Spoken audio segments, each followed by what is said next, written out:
Hello everyone. আগের ভিডিওতে তোমরা দেখেছো আমি আর বোন রেডি হয়েছিলাম। তা কোথায় যাব তোমাদেরকে বলে দিই। আমরা গিয়েছিলাম মেদিনীপুর। বোন আর কাকিমা বাইরে চলে যাবে, সেই জন্য তাদেরকে ট্রেনে তুলে দিতে। আর এই কিছুদিন বৃষ্টি হওয়ার জন্য এদিকে মাঠে ভালোই জল জমে গিয়েছিল। কখনো বৃষ্টি আবার কখনো ঠান্ডা হাওয়া খেয়ে আর বাইরের সুন্দর দৃশ্য দেখতে দেখতে আমরা পৌঁছে গেলাম মেদিনীপুর।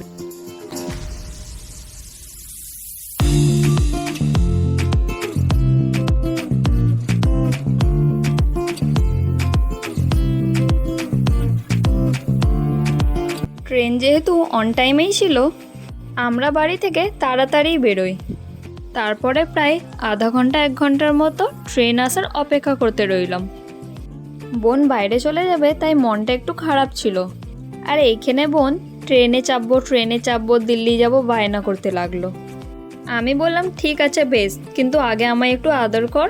তাই ও আমাকে অনেক আদর করলো। আর এখানে দেখো কেমন ও রঙ্গি ভঙ্গি দেখাচ্ছে।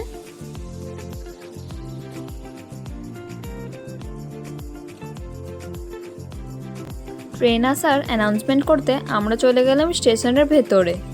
চিপসের প্যাকেট দেখে বোনের খিদে পেয়ে গেছিলো, তাই ও চিপসের প্যাকেটটাকে পুরো শেষ করে ফেললো।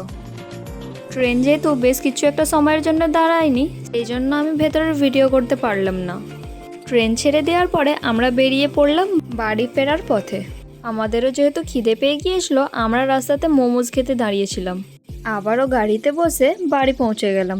আজকের জন্য এতটাই। দেখা হবে নেক্সট মিনি ব্লগে। Tata, bye bye.